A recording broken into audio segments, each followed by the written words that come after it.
actually be happening. TikTok could be banned in the US. We're going to talk about it. Let's get into it.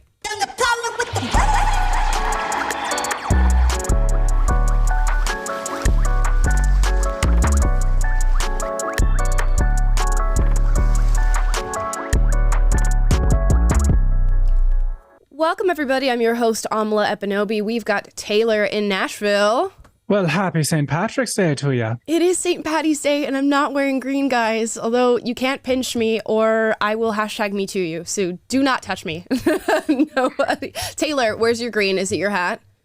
Yeah, this is the best I got today. I got Cam Haynes' bow hunting hat on. It's close enough, and shout out to Cameron Haynes. Speaking of Cams, we have Cam in the producer's bay. What's up, guys? Cam, where's your green? It's on my pants. Yeah, but he's not going to stand up and show you guys. It's not that type of show over here, ladies and gentlemen.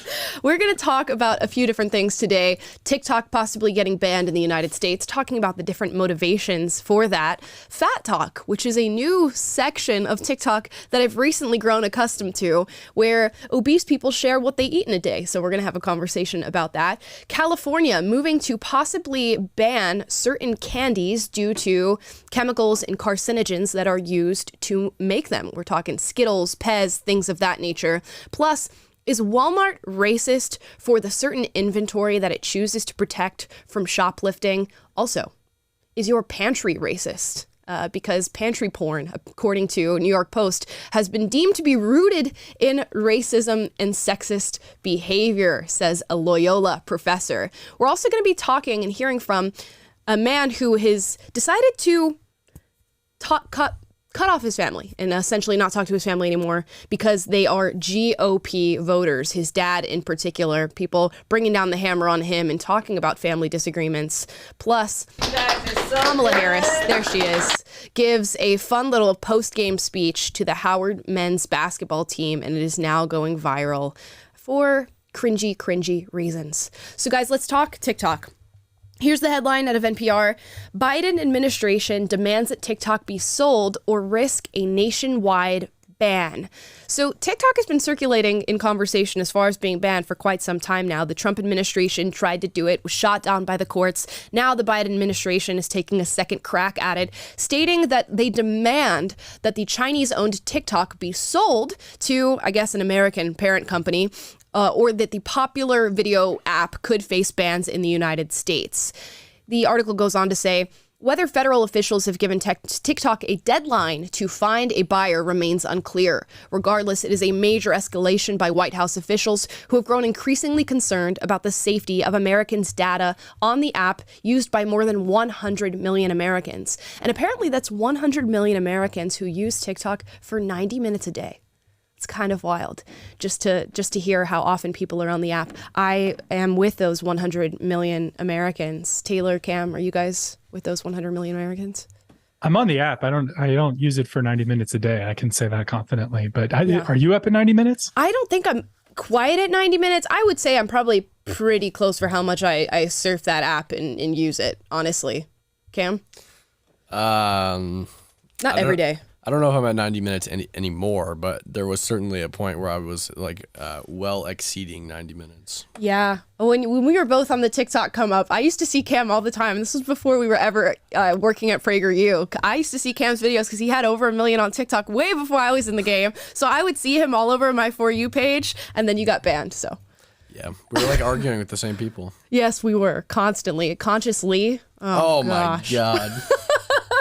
Anyways, the Cam and Amla lore goes way back. We'll get into that on a different day. But the Biden administration is pushing to possibly ban TikTok because they're concerned about a national security threat and the issue of the Chinese Communist Party having access to a lot of Americans' data. Like I said, over 100 million Americans who are apparently using the app 90 minutes per day. Now, the CEO of TikTok is slated to come to the U.S. on Thursday and talk to a whole committee that's been put together to discuss this issue in particular. And I asked you guys how you felt about it on Instagram and on Twitter. I'm going to pull that up and see what you guys had to say. I asked you whether or not you support this move or you don't support the move to ban TikTok.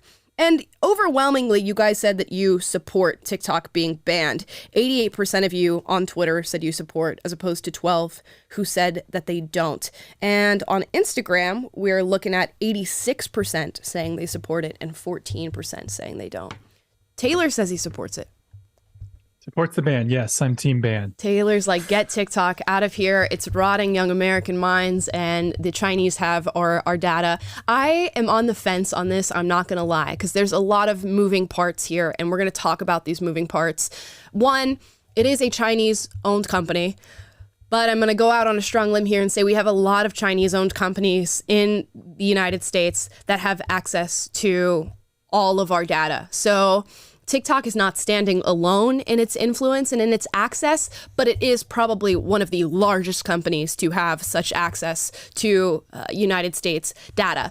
Also, one of the main people who is pushing for this TikTok ban is none other than, you know him in the metaverse, Mark Zuckerberg, who has been on a very long campaign to get TikTok banned by the United States in what I believe to be is hopes of all the people who are surfing TikTok and are creators and are posting on there to move back to Meta, being Facebook and Instagram, and to be creators there. A little bit of evidence to that possible point is that last week, Meta announced plans to pause Reels Play bonus payments. So if you're creating Reels on any sort of Meta application, you could get paid for those Reels once you've reached a certain status on your account.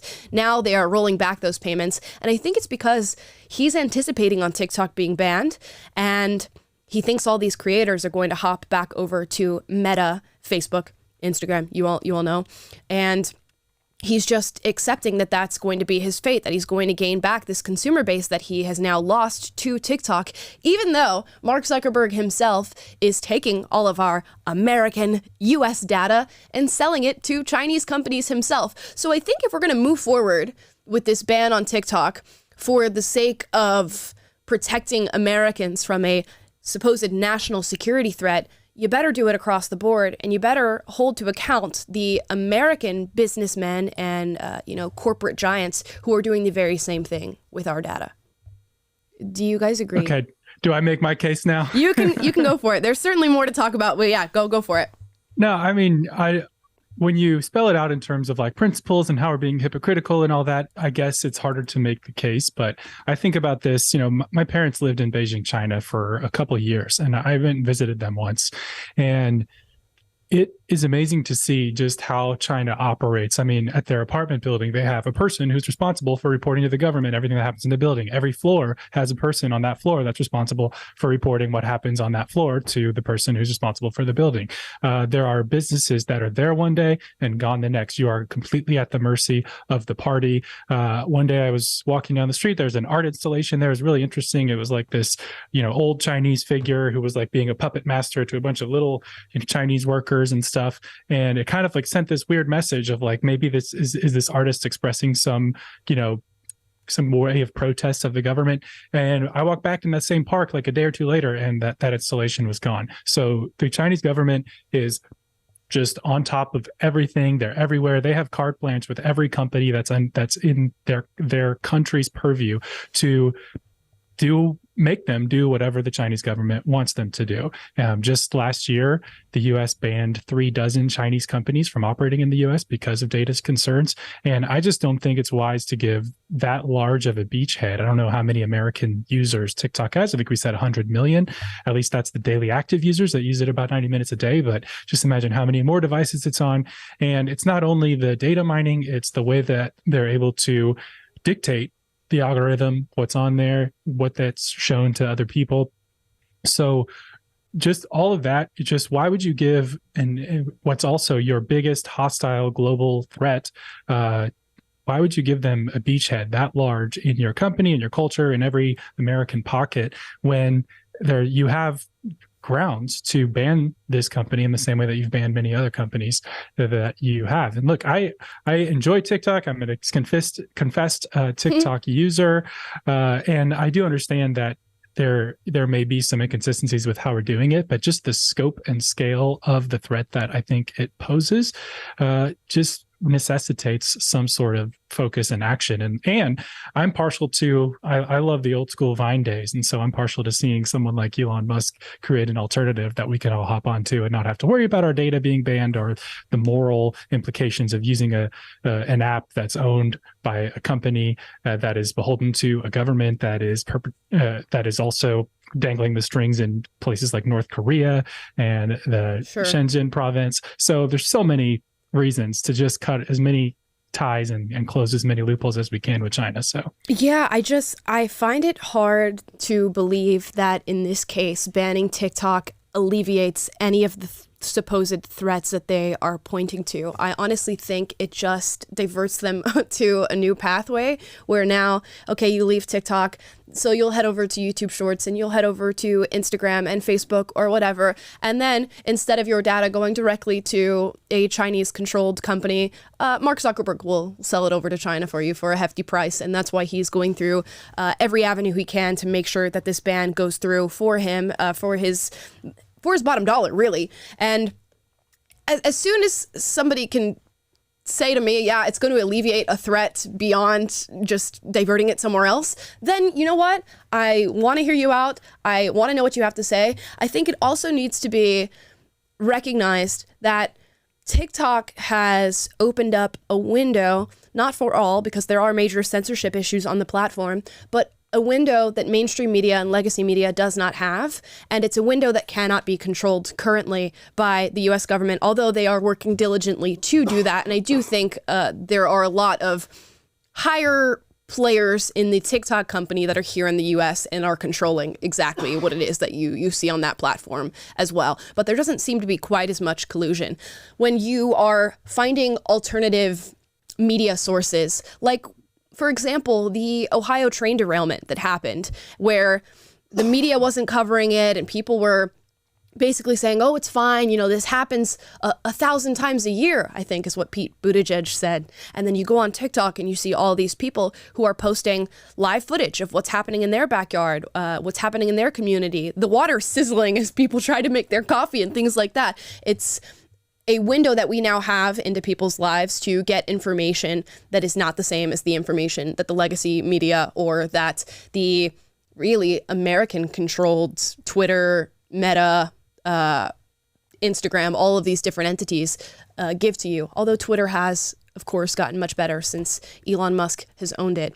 I think there's a lot of people who have been used to having a very strong hold on the American mind, consciousness, what it is that you see, you think, and you feel. And they're losing that hold a little bit with TikTok, as we are now getting, you know, instantaneous updates on stories that legacy media can't really keep up with. And if they are keeping up with, they're lying and giving you propaganda. So I sit on the fence. That's where I'm at. I'm on the fence. Help us out. Where do you fall on this debate? But for what it's worth, the chat looks like you guys are 82-18 in favor of banning TikTok. Mm-hmm. Yeah. My mic was off, of course. I feel like it's just a meme at this point. Yeah, so I'm pretty much like, I guess I'm kind of on the fence. Ideal situation, a U.S. parent company buys it out, right, and we get to keep the app, but it's run by an American, which I assume would not only alleviate any issues of a security threat, but also probably make the algorithm better, probably reduce censorship, and probably just make things generally better on the app. In terms of being banned without an American buyout, I'm still probably leaning no or on the fence. I think that the issue is just going to be that we import so many things from China already that the same risk applies to all of the other companies that we associate with.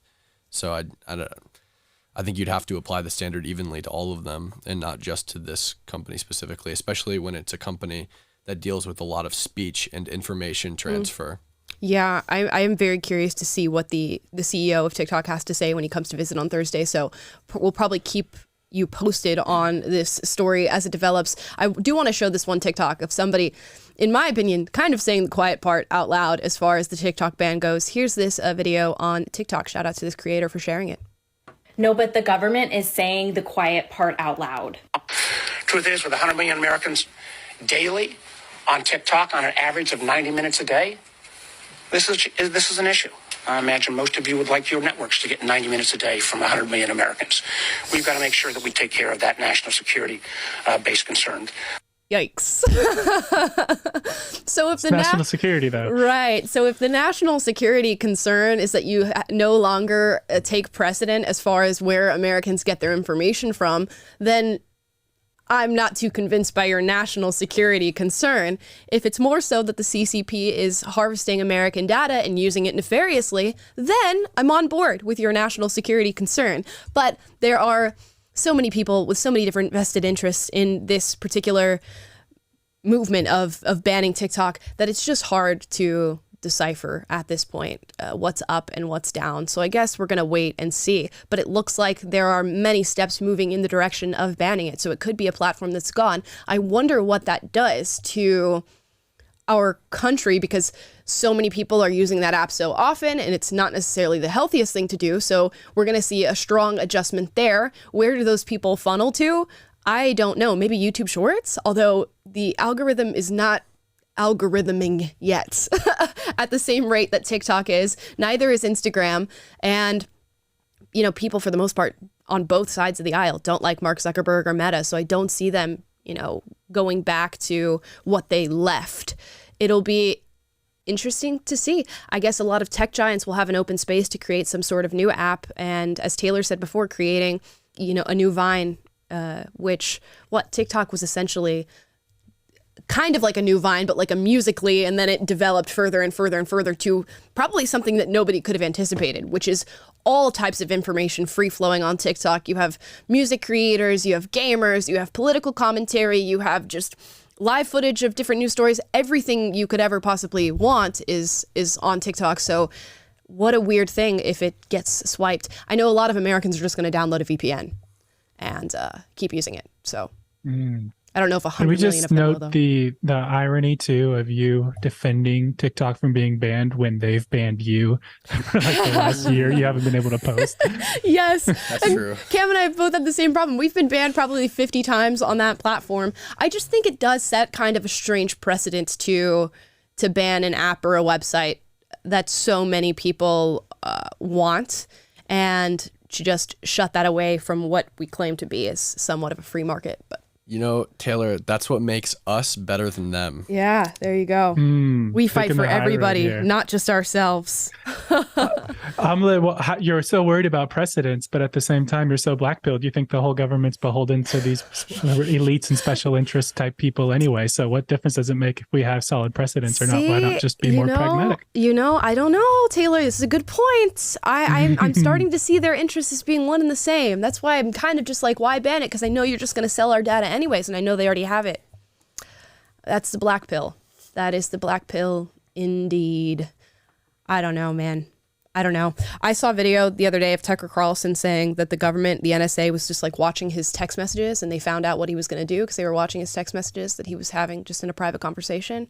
And I just find it hard to believe that that's not happening all day, every day, and that they are not using every single avenue that they have to get more data, even if it's not from like a sort of like Patriot Act spying on you and stealing your privacy thing. Even if it's not that way, it's just to make you better consumers and to sell to you better and harder.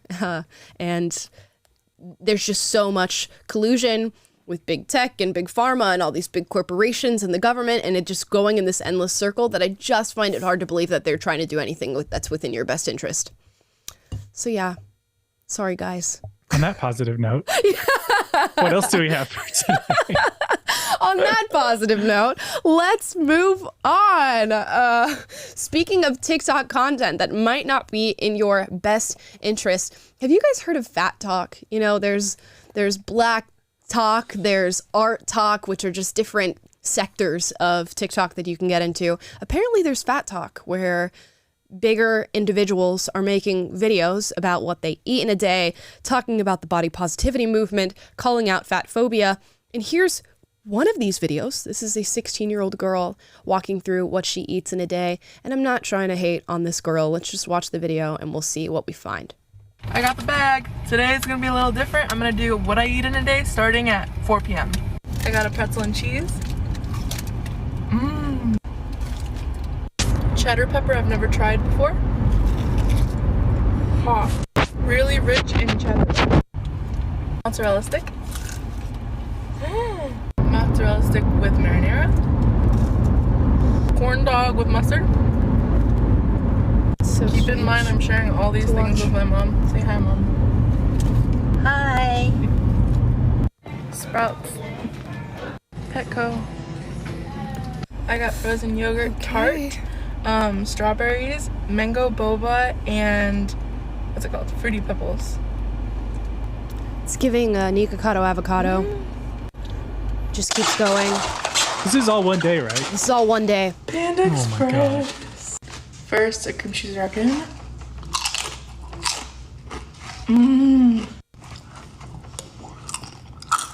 More food.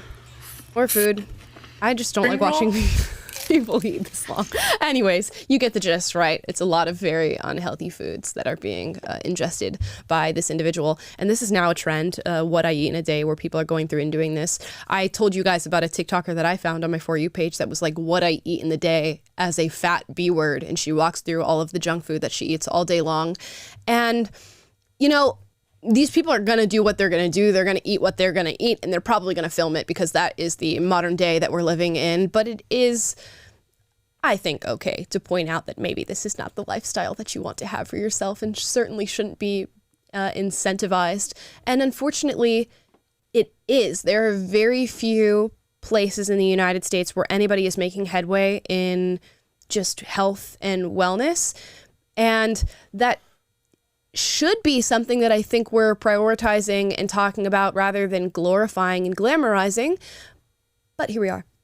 And this is what gets millions of views on TikTok.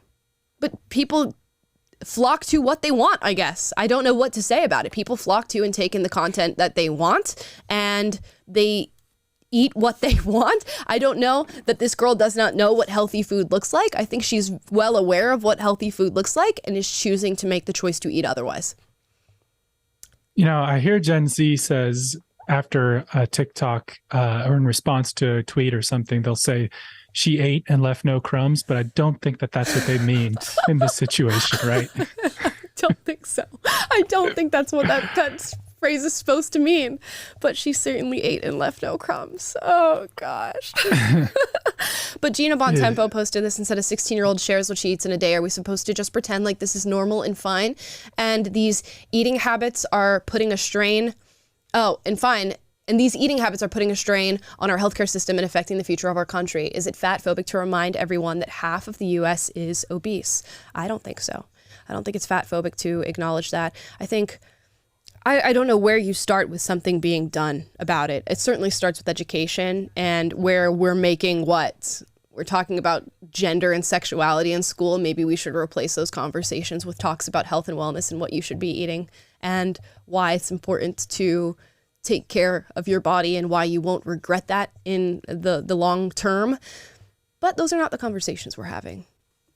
And at the end of the day, it just comes down to education and individual choice and being armed with the critical thinking skills to decipher what is best for you and yours and your body. But in America, it's becoming increasingly difficult.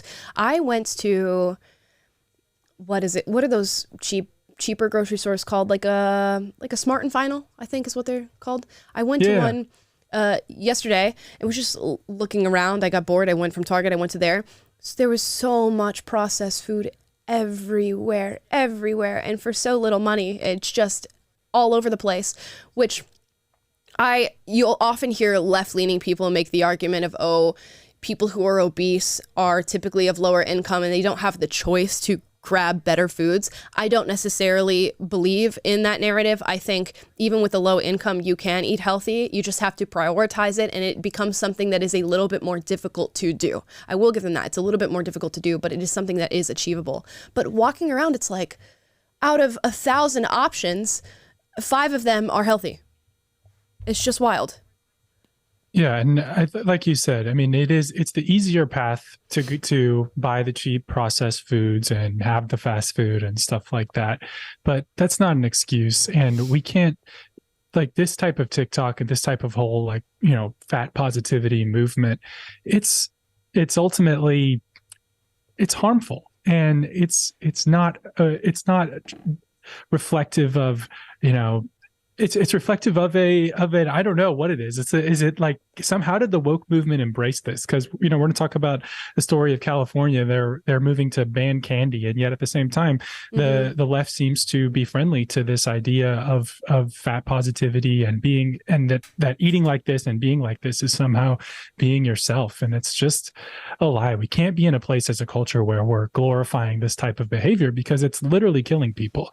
I mean, what was it, like 70% of COVID deaths were associated with obesity in some way, and we know all the negative health outcomes that are associated with this. And so we should not be in a place as a culture and as a society where somebody can just go online and celebrate this and posit it, and everyone's just clapping for it. It's ridiculous. We have to restore some sanity to society and be able to say up is up, down is down, and eating like this is totally unhealthy. And even if it's easier, even if there's lots of processed foods out there, it's easier to make those choices. Do something healthy, make a conscious choice to do something different for yourself and be healthy, because otherwise you're literally killing yourself. Yeah, and it's all about education, and it really harkens back to the TikTok conversation that we had. I saw somebody sent a super chat, which we'll dive into later, about the difference between the way TikTok runs in China and the way it runs in the United States. In China, minors who are on TikTok have a time limit for how long they can use the app, and for the most part, they're getting educational content about how ways that they can serve their country, science and math and English and all these different stuff. That's what they're getting on their TikTok feed because the CCP makes that so. However, in America, we're just getting endless junk and drugs and sexual content and all of these things. And some could use that as an attack on the CCP and say, well, look what they're doing in their country and look at what we're doing in ours, and it must be their fault. I don't view it that way. I mean, I think it's within the CCP's best interest that is the content that we're viewing here in the United States, but it is completely of our own doing. The market reflects what the market wants, and this is what we want in the United States. You guys want endless junk, you want endless sexualization and drugs and all this different stuff, and that's exactly what's going to be fed to you from your app because they want to make money. So if you're in a country that incentivizes education and having healthy minds for their minors, guess how? They're going to produce income that way and profit that way and good citizens that way. In America, it seems like we're more concerned with, I don't know, finite pleasures and sitting in comfort. So that is the way that our market responds to things like that. So you could blame the CCP for that, but I kind of blame the United States for that. In our own culture. And this is where your black pill point comes back in, because why wasn't the being physically healthy and getting sunlight and working out part of the COVID messaging from day one, and something that was prominently pushed is because Big Pharma wanted you to get as many jabs as possible, and people in the government were friendly to that because of they're in bed with Big Pharma, and we know that. And so it's difficult when you have it's like you don't want to be in a situation where your society and your culture is engineered from the top down like it is in China, but of course that has its advantages in situations where you don't want your young minds to be melted by an app like TikTok, and you want people to make healthier, food choices or something. Then you can have top down. But what we should have is leaders who are honest and leaders who put the scientific reality and biological reality and just general science and health things that we know to be true in front of people and lead people with good values and good thinking and healthy habits that apply to everybody, whether it's on the issues like you were talking about with sexuality, with food or whatever it may be. We should have our leadership that is encouraging us to do basic healthy things, but instead we're not even willing to say the honest truth about these things because why? Either offense or conflicted interest, however you want to slice it. It's just not good. And you can literally see the results of that in the obesity rates in our country and the heart disease being the number one cause of death. So we definitely have some work to do. Yeah, my understanding when I was younger, like taking civics class and all these different things, is that, okay, you're going to have these corporations and you're going to have these companies. And of course, their interest is profit, and their interest is not necessarily doing what's best for you. Their interest is making you into the best consumer for whatever it is they're pushing as a product. And the government, if a government has any role, is to regulate those corporations and companies and make sure that, yes, they can maintain their interest of profit and competition and all those things, but that you are well equipped to know what your choices are and what the best choices are for you. You know, we all got that government-sponsored food education when we were young, and it was the food pyramid and a whole bunch of BS that is now, well, you look back on and you're like, oh, what is going on there? But that, in some ways, if we're going to expand the government to as big as it is today, that would be their responsibility to go, yes, I know that big pharma and these candy companies and, you know, these fast food chains, they have their corporate interests, they have the profit that they're trying to derive from you, but here's the information that you need to make a proper decision when it comes to these things. And once you've been given the information, once you've seen the man behind the curtain, as they say, then it's your fault where you end up after that point. And there'll be healthy corporations and companies who are creating products that you can flock to if you've gotten the education to do so. But now it's just not like that at all. Now it's like the corporations and companies create their structure for profit. They know what's best for them. Then they tell the government, hey, can you help me out with this? And can you be the bulldog that I need you to be so that we can get the profit on the other end? And once we get that profit, you know, we'll pinch a little bit off the top and we'll hand it back to you to make sure that this system keeps working the way that it works. And now here we are. And you watched that all throughout the COVID pandemic, as Taylor just said, with the vaccines and all this stuff. They just go, here's our structure. Here's how we're going to get the most success based on our metrics. Let's lobby the government and get them to collude with us, essentially. And then we'll just have this synergistic, you know, simpatico relationship where we go back and forth with one another. And it's tragic. It's much deeper than just collusion, too. Like, the government just especially in the pharmaceutical industry, the government just doles out like billions of dollars every single year in grants and subsidies. And they put up red tape, prevent competitors from entering the market so that their friends can stay on top. It's terrible.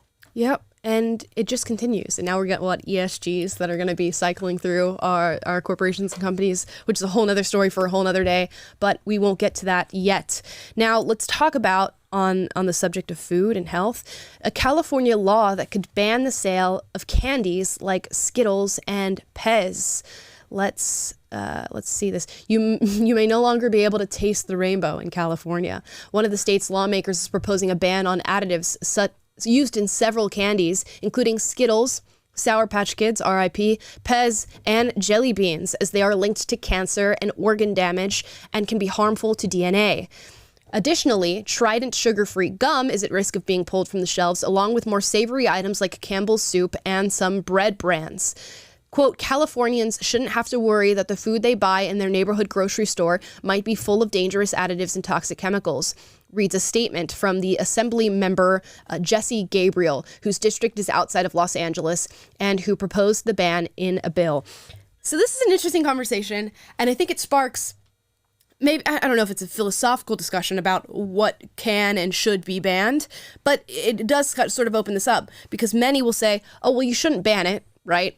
Maybe you just have to put on the package that this is carcinogenic and it could alter the DNA so that people have the choice to buy what they want to buy. And if an American wants to use their liberty to go and buy Skittles and Pez or to go on TikTok, they should have every right to do so. They just need a disclaimer as to what this could possibly do to them. And I'm sympathetic to that argument, but also I'm looking at an ever-growing industry of processed foods that are being put on the market day after day, where other countries, like all of the European Union, are striking down on these food companies and saying, no, you can't put toxic chemicals in your food. You can't literally produce things that may taste good, but are going to kill the citizens who are living in our countries.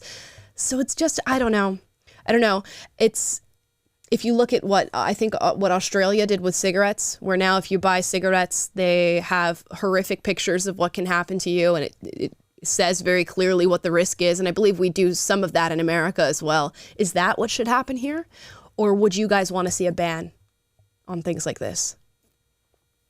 For me, it's a matter of like evidence. And if, you know, I looked at some of the studies that were referenced, or one of the studies that was referenced in this article about, and it was like on mice, and it was not like, it said a proportionate amount of what the mice was exposed to had effects, and it was just reduced its immune system cells or something for a while. Of course, I'm not a scientist. I can't fully parse these things out, but you know, I what you need here is someone you can trust.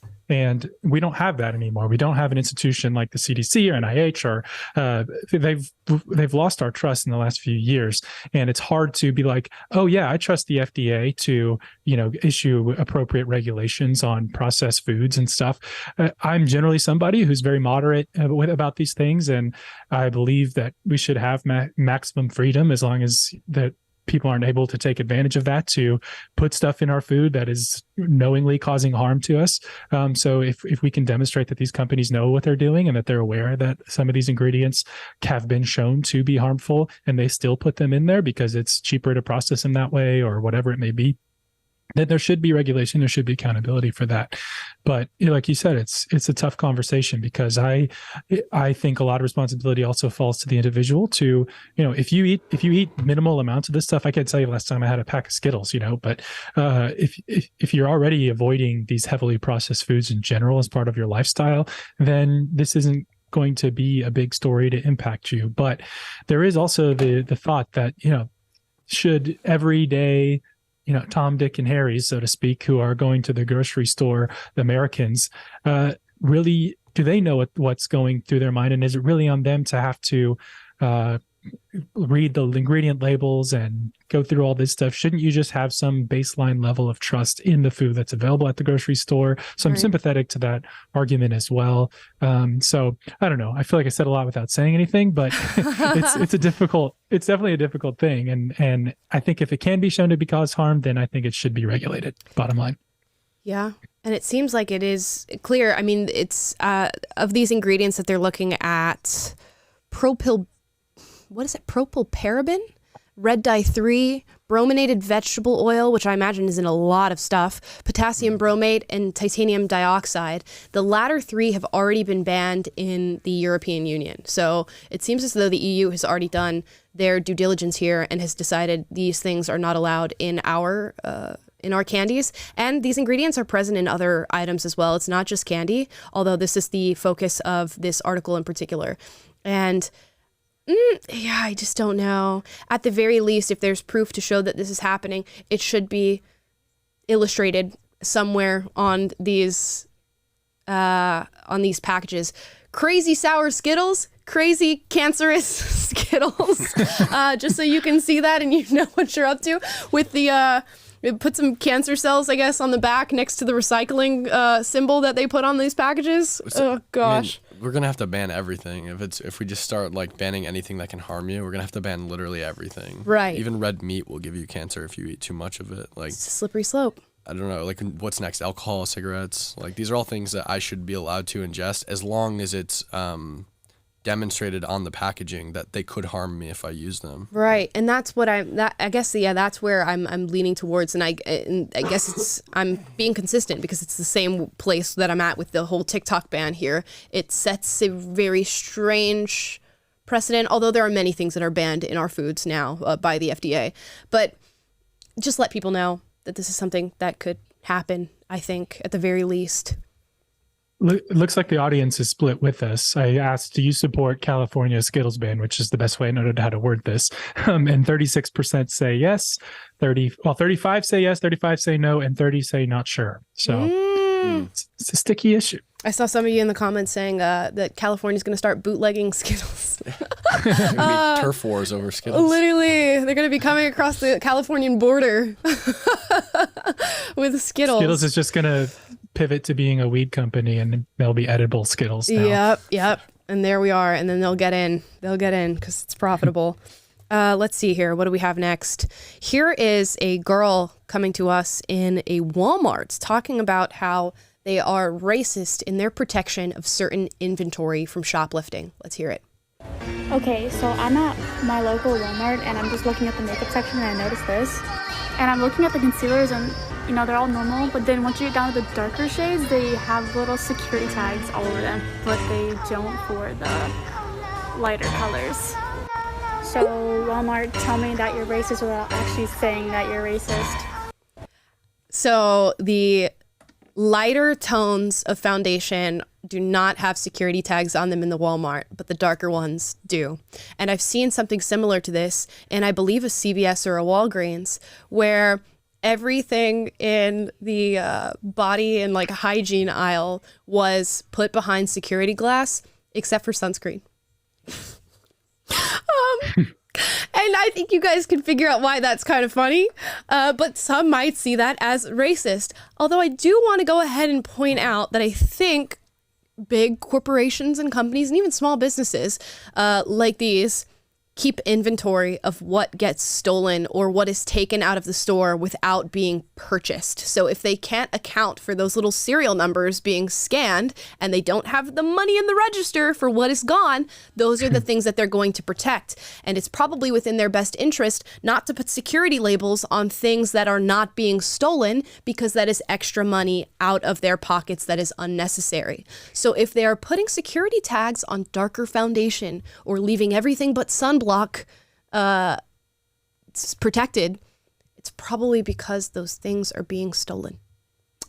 So I don't know what else to say.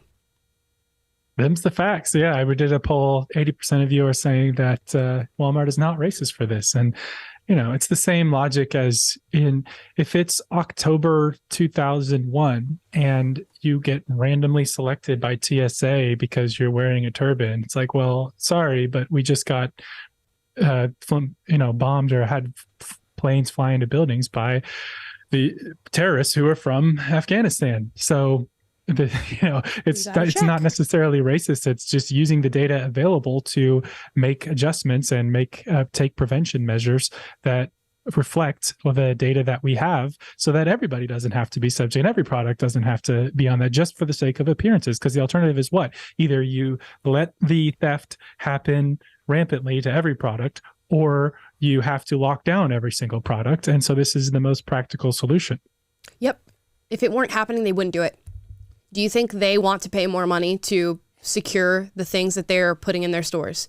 Do you think they want to pay the extra, I don't know how much money, it's probably a lot of money. It's millions of dollars if we're talking about all Walmarts where this is happening. Maybe, yeah, just unfathomable amounts of money to secure these things in their case. Do you think that Walmart workers want to be asked every 5 seconds to walk down 5 aisles to give you a bottle of shampoo? No.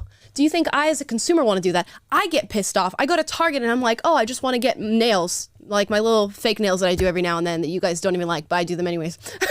But I go to Target to get them and I'm like, wow, this is secured here. So now I have to find a Target worker in LA in this big ass Target to come around to pull these off. And they're like $5.99. You guys are pissing me off. Okay. You're making my life less convenient. Do we also think that they just want to spend all of this extra money just so they can be racist too? Yeah. And get called out? Yeah. We want to show how much we hate black people, and therefore we are going to spend money in order to do so. Millions just to do it. So we can give you a visual representation and a nod to just how racist we are, even though it just doesn't matter. It just doesn't matter. You guys get it. I don't need to hark on that point anymore. The video was dumb and irrational. And the girl was just looking to virtue signal. Here's another story, though. New York Post says, pantry porn, a trend rooted in racist, sexist behavior, says Loyola professor. If you've ditched cereal boxes for uniform glass containers and opted for plexiglass storage bins in your fridge, you may be engaging in classist, sexist, and racist behaviors, one Chicago professor contends. Dr. Jenna Drenton, I wonder what she's a doctor in. I hope it's not like anything actually valid. I'm sure it's critical race theory or critical race feminism or something like that. An associate professor of marketing at Loyola University argued Tuesday that the recent obsession with organizing kitchen and pantry spaces, a TikTok trend she dubbed pantry porn, is pushing societal standards that the average American cannot keep up with while tricking consumers into spending more money. The new minimalism approach is just a thinly veiled excuse to entice people to buy more items, containers, labels, and storage space that give off a decluttered appearance of simple living, says Drenton. Quote, storing spices in coordinated glass jars and color coordinating dozens of sprinkles containers may seem trivial, but tidiness is tangled up with status and messiness is loaded with assumptions about personal responsibility and respectability. She goes on to say, cleanliness has historically been used as a cultural gatekeeping mechanism to reinforce status distinctions based on a vague understanding of niceness. Nice people with nice yards in nice houses make for nice neighbors. What lies beneath the surface of this anti-messiness, pro-niceness stance is a history of classist, racist, and sexual social structures. Oh, that was a mouthful, guys. I barely got through it because I can't read. But look at this pantry picture. Are you guys looking at it? Can you see it? Can you see it? This organization is apparently classist, racist, and sexist. Can you guys figure that out? Because I'm having trouble. And again, she said, oh, go ahead. I was just going to say, it reminds me of the video of that fat positive girl that we watched where she said, if you want to be skinny, you're just increasing your proximity to whiteness. And if you care about fitness and the way your body looks, you're just increasing your proximity to whiteness. And again, what a slap in the face to people of color that you think organizing your pantry and making it look beautiful or buying extra stuff makes you racist and sexist and classist. Oh, Lord. And I was going to say, she said messiness is loaded with assumptions. It's like, who's making those assumptions? The only person I see you making assumptions that are associating messiness with race is you. So race or class is her. She's the one that's dividing the issue and saying that poor people and black people are messy and people further away from whiteness are disorganized and don't have clean pantries. But you're the one who's being racist in this situation by putting all these assumptions into this conversations. No one else said anything about that. People are just organizing their pantries on TikTok, and which, by the way, no one said that everyone who's organizing their pantries on TikTok is white.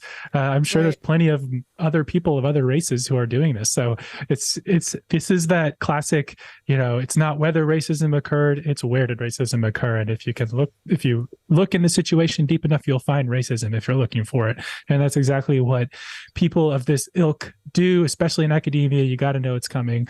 They're just going to, it's literally called grievance studies for a reason, because you're looking for a grievance in literally everything. And that's where you see, what was it? The woman who made cowboy caviar on TikTok, and then you get the cultural appropriation police because you're not calling it the original name that the Hispanic people who invented it are called it. And it's like, it just never ends looking for grievances. And it's such a wretched way to live. Yeah, just give me a break. And she says the people who do this are predominantly white women to demonstrate what it looks like to maintain a nice home by creating new status symbol, the perfectly organized, fully stocked pantry. You know what? If you don't like it, don't do it.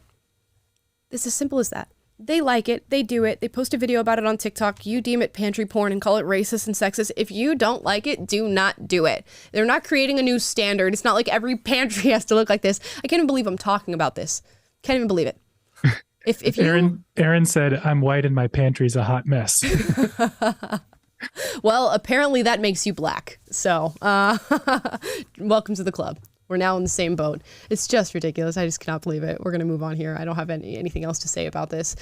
This guy, we'll touch on these last few stories very quickly, cut off his dad in what is now a viral email that he sent to his family members because his dad is a Republican and plans on voting forward the GOP. I want to see if I can zoom in on this so we can read this a little better. Oh, I don't think so.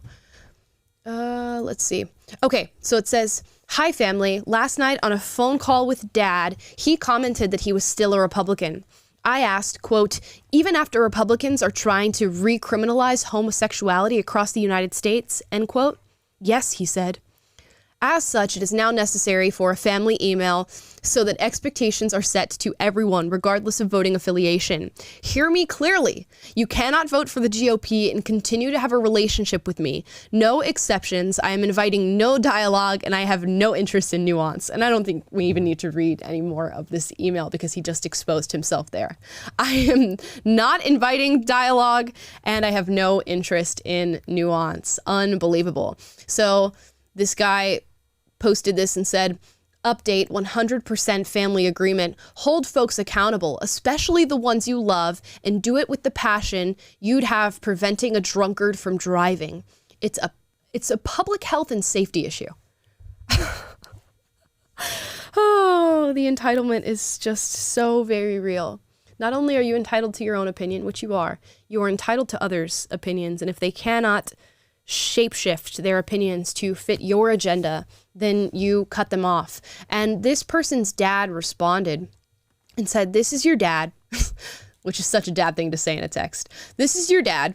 Stop your vicious words. This is not about homosexuality. I have friends who are gay and a brother who I support, loved," and the text goes on, but it's cut off. Probably cut off because it's a generally nice message about how he doesn't hate gay people. So he posted this thinking that this was a big W for him and that he was going to win. And somebody responded and said, "You ought to be ashamed of yourself. Your parents gave you life. Show some effing respect. My dad is still a registered Democrat. I, his gay son, am a Republican. No one cares. He is 91 and I would cut off my arms and legs if it would make him even a few years younger so that we could have more years together. People like you who are so lucky and don't even know it make me sick. Willing to throw away the only people biologically programmed to like you because your low information cultist self can't tolerate cracking open your echo chamber an inch to, God forbid, witness different opinions. You'd rather cosplay Nazi genocide because it gives you purpose and brings some misguided excitement to your basic humdrum existence." Goes on to say, "Love, one of the nearly 1 in 3 gay Americans who vote Republican. P.S. Nobody wants to murder you, except maybe the people who have to be around your insufferable ass. Can't claim them. Your dad deserves better." But there is a point to be made here. It's clear in that text message that his dad is saying, whoa, wait a minute. I don't hate gay people, right? I just agree with Republicans more than I agree with Democrats, and that's the way that I'm voting, and that's okay. And would probably still want to maintain a relationship with this guy. But he thinks it's a W to not only just dog on his dad and his political beliefs, but send an entire email to his family saying that he's going to ostracize them if they don't vote the way that he wants them to. And that's a win for you?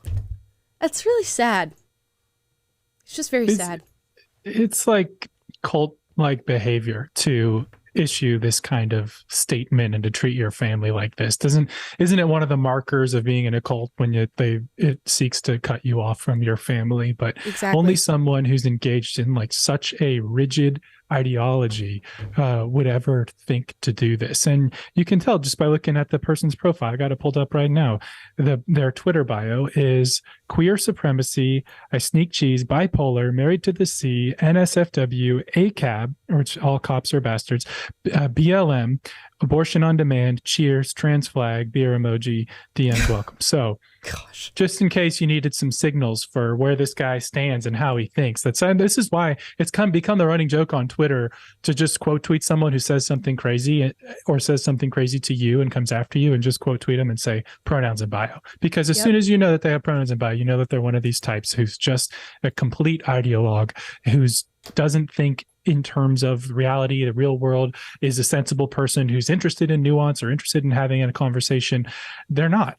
And that's like when Amelie, you said on the Cam Haines podcast you were on recently, like, how do you know when to engage with someone in an argument? You say, ask them a question. Is there any amount of evidence or any amount of logic that I could bring to bear in this conversation that would persuade you to a different point of view? And if they say no, you're dealing with someone who's an ideologue and the conversation's over before it starts. And he said it. I don't care for disagreement and hearing out the disagreements, and I have no interest in nuance. That's all you needed to hear. Ideologue, done, boom, done with him. And guys, don't cut off your family. I know we're not the ones who are doing that anyways, but just in case you are, don't cut off your family because they have different political opinions than you do. I promise it's not that deep, and you guys can still maintain a relationship. While I'm pulling up Super Chats, we're just going to play this little St. Patty's Day video that we always get around to every year of a leprechaun sighting. Well, just in time for St. Patrick's Day, crowds are coming by the dozens to get an up-close view at what some say is a piece of Irish folklore. Some people in the Crichton area of Mobile say a leprechaun is taking up residence in their neighborhood. A leprechaun. NBC 15's Brian Johnson has more. Curiosity leads to large crowds in Mobile's Crichton community. Many of you bringing binoculars, camcorders, even camera phones to take pictures. To me, it looks like a leprechaun to me. All I gotta do is look up in the tree. Who else seen the leprechaun? Say yeah! Eyewitnesses say the leprechaun only comes out at night. If you shine a light in its direction, it suddenly disappears. This amateur sketch resembles what many of you say the leprechaun looks like. Others find it hard to believe and have come up with their own theories and explanations for the image. My theory is it's casting a shadow from the other limb. Could be a crackhead that got hold to the wrong stuff. And it told him to get up in a tree and play a leprechaun. We're going to get down to the bottom of this. Yeah, it's still on there, guy. Don't be afraid. Don't be afraid, man. This guy helping to direct traffic says he's prepared for his encounter with the leprechaun. He's suited up from head to toe. This wars off spells right here. This is a special leprechaun flute, which has been passed down from thousands of years ago from my great-great-grandfather who was Irish. I just came to help out. Others just came to get lucky in hopes a pot of gold may be buried under this tree. I'm going to run a backhoe and uproot that tree. I want to know where the gold is. I want the gold. Give me the gold. I want the gold. This is Brian Johnson, NBC 15 News. I love that. People will do anything for a pot of gold. I mean, people will do anything for a pot of gold. Do you guys remember when news was good? This was NBC. Do you guys remember that? When we were actually getting true stories about leprechauns and trees? Could be a crackhead. Got hold of the wrong stuff. Yeah, this was the biggest white pill I could have gotten today. It just gives me hope for humanity that stuff like this still exists. Yeah, and you better believe we're going to play this every year on St. Paddy's Day that we're live. We will play this every year for your viewing pleasure.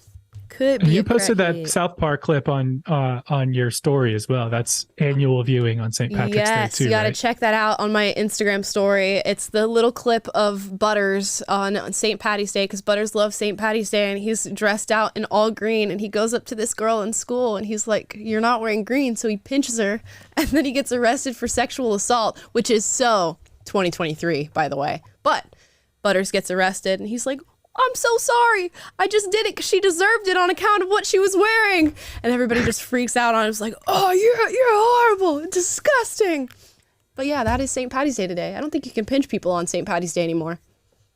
Unless you want a problem. America's just going to hell. It's just going. If you can't pinch people, we're done here, brother. Oh my gosh. Darn liberals. You also have your other St. Paddy's Day recommendations, don't you, Taylor?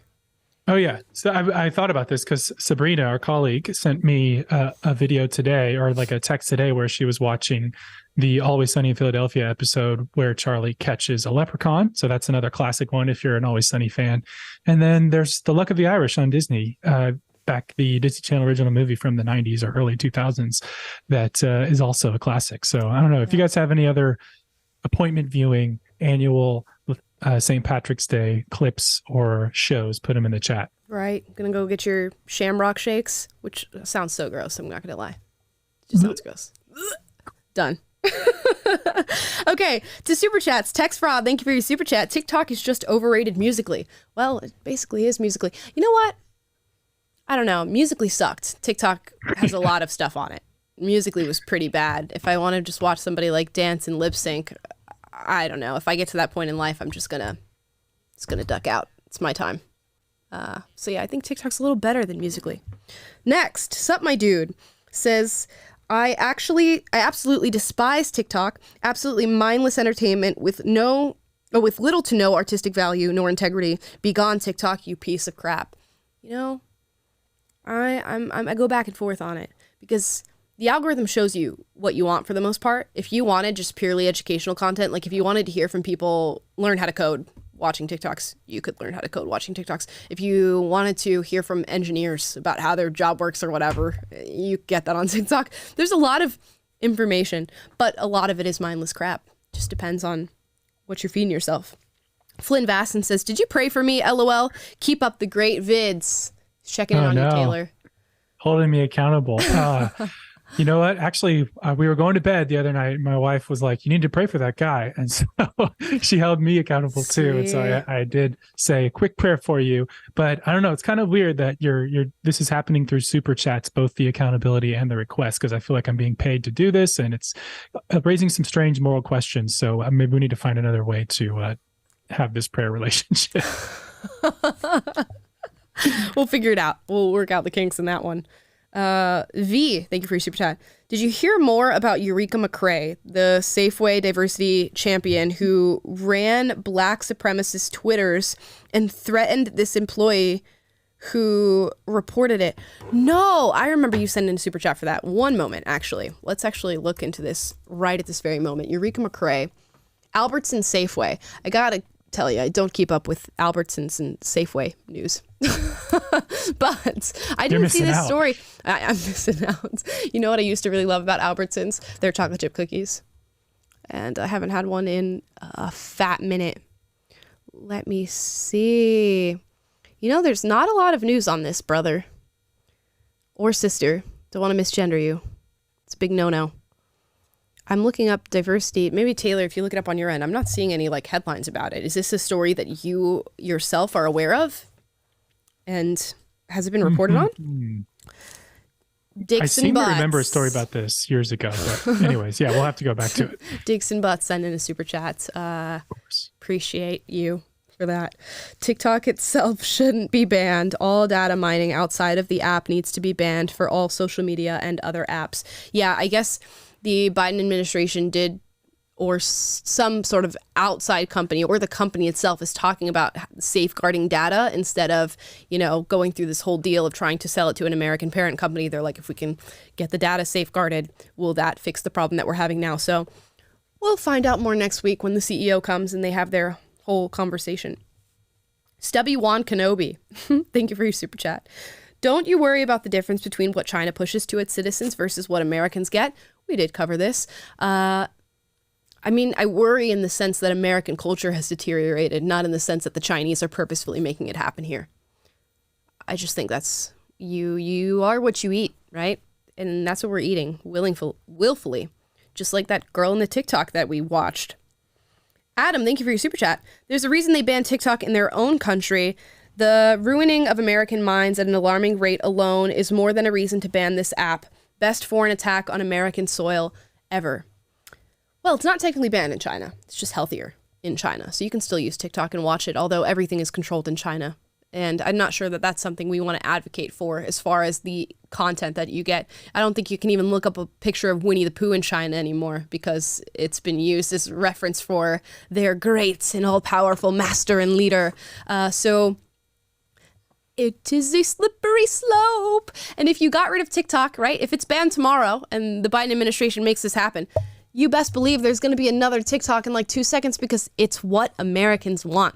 It's not like the Chinese just created TikTok and went, we will brainwash them into wanting to use an app like this and to feed themselves junk food. No, they just said, here's an app, you guys like it? And we're like, hell yeah, I wish we had 10 more of these. And you better believe an American's just going to recreate it and you're going to get the same content regardless. It's just where we're at right now. Albatross, thank you for a very large super chat. We appreciate you. Amala, I'm a big fan and have been listening since day one of Will and Amala. I rarely get to watch live. Here's the sum of all my super chats I would have given you along the way. Keep it up, the good work. Thank you so very much. We really appreciate you. And I'm so glad that you finally got to catch a live and that you've been watching since Will and Amala. That's OG. OG, back when shelves were falling off the wall. And so here we are now. We've come a long way. James Mann, thank you. Amala, still a huge fan of you and Taylor. Keep up the good work informing people. Hope to see you do more videos with Gothics. She will be back. We are in contact. We could have her back. Flynn Vasson says, I downloaded TikTok and didn't use it. I also don't go around letting people know what I do all day. That's just weird to me. I don't see the point. Okay. Based. Different strokes for different folks. Based. Adam, isn't that more of a reason to block the foreign influence then? They find a weakness in our culture, exploit it. Why wouldn't we seek to block it? I agree. It's an American cultural weakness. I don't know. What's the difference between... That's more my... more Taylor's take. Mm-hmm. Yeah, you're like, don't want China to do that. Let's it's like, have Americans let's at least close the door to do it to. If we're going to go down, let's go down because we screwed ourselves up, not because we let someone backdoor their way into our country and compromised us. So, yeah, I mean, fair enough. Like I said, there's so many Chinese companies here. This iPhone was probably made in China, so If they really want my data and all the things that they could use to destroy my life, they've probably got it. If not, Mark Zuckerberg will sell it to them. Let's see. Just Jen reacts. I was just on Jeffrey Marsh's YouTube channel. Oh my gosh, please check it out and keep helping expose this dude. He's a pure predator. Thank you for exposing him already, but it just gets worse on YouTube, I'm sure. We've been watching Jeffrey Marsh videos for quite some time on this channel in particular, so I have no doubt that it gets worse the more you watch. But yeah, we will keep talking about it, most definitely. M1U, thank you for your super chat. Thank God I never downloaded TikTok at all. All it did was crank up cancer culture up to 11. I think you meant cancel culture or you meant cancer culture. Honestly, same. They're both the same. Continue doing God's work. Chadmala. I think she meant to put Amala, and it just autocorrected. Chadmala. Maybe it's like she's calling you a Chad. Oh, I'll take that too. There's a lot of different references. We're getting cancer culture, Chadmala. I like it. I like the direction we're going in. Faith Scarrett, thank you. I deleted TikTok. Honestly, the TikTok content that I wanted to watch gets reposted to platforms with better privacy settings, and I feel less like the CCP is spying on me. Also, love your show. Love that for you, Faith. Keep doing you, girl. It's a fair point. A lot of the stuff that goes viral on TikTok does go viral on other platforms. About 2 weeks later, but still goes viral nonetheless. Let's see. Next one is from Manikayla. And I always say your name wrong. Sorry. Work in workplaces is not much physical as it used to be in old times in factories, harbors, farms, woods, etc. It is one reason why there is obesity. So yeah, not as many people are doing manual labor. That is certainly true. A lot of people are just sitting at home now, just on their phones and laptops. But come on, it does make you feel better to just get around the town. Go outside for like 30 minutes a day and see what it does for you. I bet it will change your life in some way, shape, or form. Mankyla says, if you live in a house with a yard, you can do physical work when doing gardening and other work in the yard. That way you can keep physical strength, so you don't need expensive gym memberships. Yeah, I have a gym membership and I have stuff at home. I just bought those little Bowflex, what are they called? Dumbbells? Couldn't think of the terminology there. I just bought those. They're pretty cool. So I've been working out both at the gym and at home. Adam says, 1970 to 1975, the year that American obesity started increasing dramatically, nonstop since. Also, the year fast food and fast food ads first became widely available. I'm a libertarian at heart, but ... The math is mathing, Adam. The math is mathing indeed. That does make sense. It is pretty quick to just go into a McDonald's drive-thru and get what you, I don't want to say what you need, but get what you want. My1U, thank you, says, of course, they will lock up what's being stolen often. Cap'n promoted to Admiral obvious. Yes, it is obvious. They do inventory, guys. Walmart doesn't just, frivolously throw security locks on black items. Goodness. Next is from Marcin Laskowick. Thank you for your super chat. No message, but I appreciate you. Adam says, the left really thinks that minorities are stupid and messy, and that's just their nature. So amazingly lacking in self-awareness. Yeah, I think people say those things, and they say it so confidently. Like being fit is proximity to whiteness, or being clean is proximity to whiteness. And they don't realize what it is they're saying when they say that. It's actually quite offensive.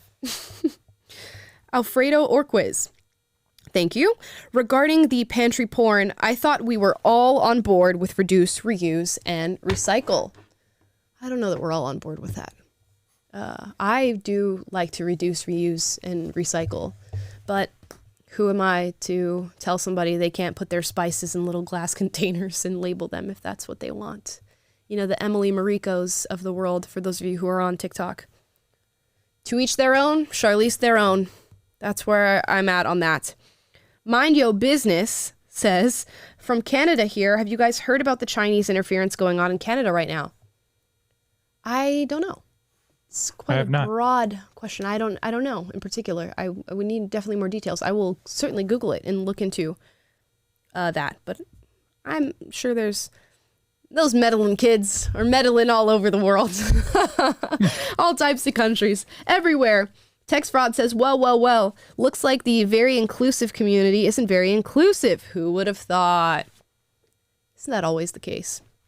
The people who are the loudest about what they are often not that thing at all. Adam, thank you, says, here's one converse. If I had a family member that was one of those unalive all white people video making types, I would cut that off. I suppose it's about relative perception. Yeah, I mean, I would try to talk to them. Be like, yo, this whole racist white genocide thing is kind of alarming. I need you to maybe try to do something about that. And I guess at a certain point, yeah, you would have to maybe cut that person off. Maybe that's not the person you want at the Thanksgiving dinner table. I guess it is relative. Anna Puppy says, Taylor, can you tell me where you got that hat? It's fire. Love you guys. You are my go-to. Oh, yeah, it's from a company I think called the Bow Rack, and I got it from Cameron Haynes. So if you look up Cameron Haynes Bow Rack, you should be able to find it. Go check it out. That's in Eugene, Oregon. Rosewell 1983 said, why did the trans man eat salad? Because he was a herbivore. Knew Taylor would appreciate that one. Yeah. Yeah. That was good. Worth it. Well done. M1U says, that Twitter bio made my brain go from 5 gigahertz to 1 kilohertz. This text speak is going over my head. Oop, there goes my microphone. Did you guys understand that? I did not. From a lot of capacity to a little bit, or a lot of speed to slow speed. Perfect. Thank you so much for explaining that to me in small brain terms. I appreciate it. Text Fraud says, Amala, say the thing. That's embarrassing. How are you not embarrassed, please? Are you talking about the TikToks? That's embarrassing. How are you not embarrassed? Are you embarrassed? Got to bring out my Nigerian accent for that. I think that's what you're talking about. If not, I'm embarrassed because we all appreciated that anyways. Why are you gay? You are gay. Alfredo Orquiz says, Taylor, I will pray for you. I would ask for your last name, but I'm pretty sure God will know if I say Taylor from Unapologetic. Yeah, he's got that figured out. Thanks. He's got it. AJ Minol says, please do a story on the effed up origin of the term cis. Man, I posted something yesterday where I said, I'm not cis, I'm just a woman. And people loved that. It went like pretty viral on YouTube community, and it did really well on Instagram as well. So you guys seem to be on the same page as far as not wanting to be called cis, which I appreciate. Zeke Sutton says, I'm not worried about the data mining. I'm more worried about the algorithms they can push forward. You give them access to manipulate normal Americans. Oh yeah, baby. We've been manipulated. Yeah, we're done. You guys should watch a documentary called The Creepy Line. I talk about it a lot on the show, but it specifically is in reference to Google and the amount of power they have over what you see and how it can influence elections and just the choices that you make every single day. Wild. And they can do it without bias being detected. And if you don't think they're already doing that, wake up, baby. Wake up. This is your wake up call. Okay. They are already doing it. You're being manipulated. And I think that's it. Did I get all this? There's a couple more I got. Okay. I think we missed one from Adam that said, caring about organization and cleanliness is racist. Duh. Duh. It always has been. Obviously. So is perfection and objectivity and all these other, and being on time, all racist. Such whiteness, math, all of it. Flynn says, does based mean based in reality? And it can mean. Yeah, I think it's where it actually came from, isn't it? I don't know. I've heard people say that. I think it's just like based as in like it's got a good base. It's founded. It's well established. That's how I used it at least. But what do I know? Lex says, this one's for Taylor. Did texts like the Book of Enoch change the way you view the Bible? I think I've gone down the Book of Enoch rabbit hole once before, but generally no. I had my whole deconstruction phase and went down the rabbit hole of how the books of the Bible were selected and all of that. And I found some satisfying answers. So that I don't really struggle or with, needing to go outside of that for other mind-changing things. So that's my answer to that. Bork says, hello from Romania. I enjoy watching you guys. Thank you. Yo, all the way from Romania. Matt, cool. Right. Matt says, can I see your arm tat? I love the show. Haku. Can you see it? Is that a good view of it? Yeah, it's just a Haku, my little water dragon. It's hanging out. Hanging out. Someone said they love your poster too. Yeah. Oatmeal says, I love your Studio Ghibli poster. Thank you. That was gifted to somebody who works here at PragerU and our design team. Shout out to Alex Jimenez, who gave me that poster because he knows how much I love the whole franchise. So yeah. Yeah, Mind Your Business is back. Says, did you get this one? CSIS, our spy agency, has been leaking intelligence on Chinese interference at all levels of government in Canada. Oh, no, I didn't. Surprise. I mean, those spy balloons, it went across all of America. Probably one went across Canada, too. They really did. Who even knows how much information they already have? They've got everywhere. Canada, Africa, the United States, South America, everywhere, guys. Everywhere. Everywhere. Everywhere. Flynn says, Taylor, if you want to talk on Discord, I'll do that. All right, message me on Discord. It's been a while since I've been on, but I got to get back on there. So it's a good reason. And then this is the last one I see. Text fraud says, yes, you did. Made my day. Thank you. Oh, okay. Well, glad we made your day. And one more from Robin. Dems are going to invoke war to stay in power. I don't know about that. I don't want any war invoking.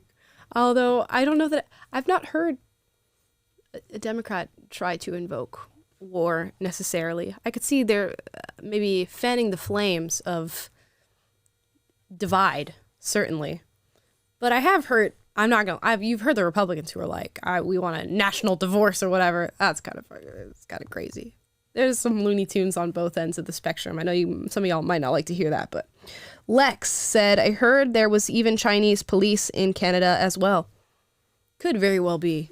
You know, it's all becoming a big old globalist modge podge. That's where we're at right now. Like I said, I'm black-pilled on this whole thing. I don't know where we go from here, guys. But just turn on your critical thinking skills. Another one from AJ Minnow. Please cover the fact that the term cis was invented by pro-pedophilia sexologist in 1991, Volkmar Sigust. I've never heard that name before. I hadn't heard that one. You know, I just went down the John Money rabbit hole the other day. Yeah. Right up on that. And he's the guy who came up with gender identity and popularized that term. And he said some things that were apologist for pedophilia as well. And he transitioned an intersex guy who, well, he wasn't even intersex, like this little baby was born that had a damaged penis during circumcision. And he raised that baby or influenced that baby to be raised as a girl. And that person ended up committing suicide at age 38. And this is the guy who helped originate this entire ideology. So this stuff where there's a lot of smoke, there's fire. They also did sexual experiments on babies to find out stuff. Oh gosh, it's just actually horrible when you go down the rabbit hole of these things. It's almost always. It's crazy. Another one from Jonathan Lee. Have you heard about Mississippi trying to pass the Jim Crow law? No. Gosh. Ooh. I don't know what that means. Do you know? Cam sounds like he knows. I heard it as soon as I heard the Jim Crow law. I'm like, it's a scare tactic. They basically what happened is in Jackson, they just expanded the Capitol Police Force so that it has jurisdiction in more of the Capitol, and also they switched their judicial system so that judges that were previously elected are now appointed, which is literally how we deal with almost all other judges that aren't on the local level. They're always appointed. And they're saying that is Jim Crow. Why? Basically. Yeah, it's literally just those two things. The judicial system changed and the Capitol Police jurisdiction expanded, which obviously there was police in that jurisdiction before. It's just now under the jurisdiction of the Capitol Police. Yeah, I just don't understand how that constitutes Jim Crow at all. They're saying that because Jackson is mostly black and the cops are mostly white, that it's Jim Crow, but it's not. It's the obvious insinuation with Jim Crow is, well, people are going to be using segregated utilities and they're going to be beaten in the streets and they're not going to be allowed to go to certain restaurants. And anytime I hear it, I'm just like, it's a buzzword, and it never means what they're saying when you go in and look into it. And Jonathan Lee seconds that, apparently, says, thank God, I for real got worried. Thank you. You see what the power of words, how powerful words are? And you can just label something, kind of like what they did with the Don't Say Gay bill, where it had nothing to do with that whatsoever, but it got labeled as such, and now that's the only thing that anybody ever talks about when they're talking about Florida. Just a travesty. Wonderful Weird One says, have you heard about Bill C-11? I certainly hope it won't come to pass. Is this in Canada? I Googled. Also, is that a pun? Come to pass? See what you did there. As a bill aimed at promoting Canadian content on digital platforms reappears before the House of Commons, some worry about how it could affect digital content creation. I'll have to read about this. It seems like it's going to go. It aims to regulate digital streaming platforms such as Netflix, YouTube, and Spotify in the same way as broadcasters by requiring them to create a certain percentage of Canadian content and make it accessible to Canadian users. I cannot speak on this first. quite yet. Canada first. I'll have to read into this more. Seems like we got a lot of Canadian viewers today. Howdy. Me?